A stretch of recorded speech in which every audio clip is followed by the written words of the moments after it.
American Red Cross volunteers in the Quad Cities and West Central Illinois, they responded to 6 house fires in the past week, offering assistance to 18 people in communities like Davenport, Muscatine, and Rock Island. Joining me in the studio this morning is Brian Williamson with the Red Cross.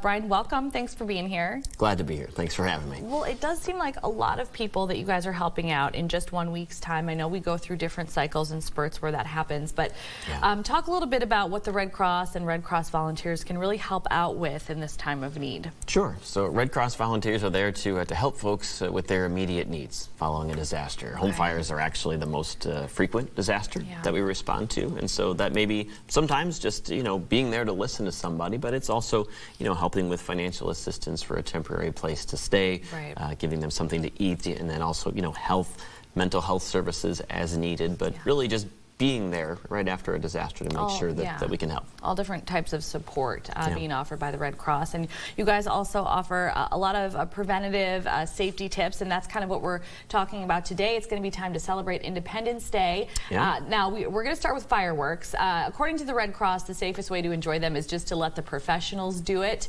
We've also had a lot of dry weather, so drought is a concern, a fire concern, and things like that. We know people are going to be setting off their own fireworks.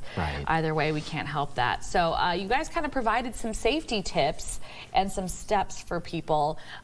Never give fireworks to small children. That might be kind of an obvious one for a lot of people. For sure. That's definitely an important one to follow there. And you mentioned the dry weather. Certainly, if you have to do it on your own, if you're going to do it on your own, make sure you have that water source available. And really, those ones that don't go off, don't try to go and relight it. Those duds that don't quite happen, just leave them there, because sometimes that can have a very short fuse and could cause an injury. Absolutely. Okay, and so both of those are on the list. Keep a supply of water close by. And light only one firework at a time, so don't try to put on kind of your own pyrotechnics show. Right, we go back to what you said. It's best to leave these to the professionals. That's always going to be recommendation number one. But if you have to do it, the ones that you had up there, certainly very good to follow.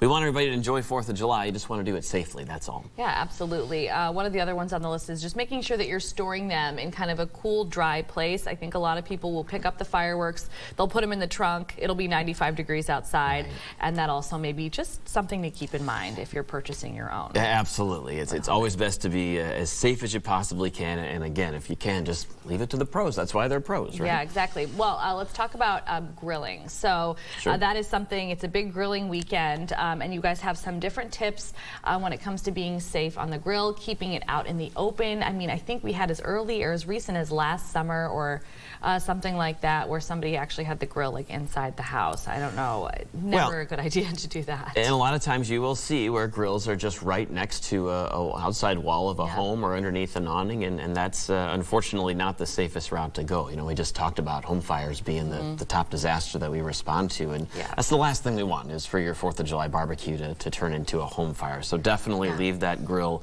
out in the open. You also want to make sure that you're not really having anybody near the grill except yourself, right? Maybe a pet or somebody might, a little an accidental and you want to make sure to keep people away. It is true, because I think a lot of times everyone's like, I know how to use a grill. I've been using a grill, but really, when you are having company over, you are having a party, some of these things do fall by the wayside. You're having a good time and you're distracted, and you just want to make sure that everybody stays away from a dangerous area. So, and if you're the grill person there in charge, take care of yourself too. They make the nice long-handed tools there. Don't be out there with the ones that you might use over a stove inside. Give yourself a little extra buffer there for when you're flipping your burgers or twirling the hot dogs around. Just be safe while you're there. Absolutely. Okay, so all of those tips you can just find on the Red Cross website, but they also have additional water safety tips. This is water, beach, picnic safety, water park safety. You can find that by heading to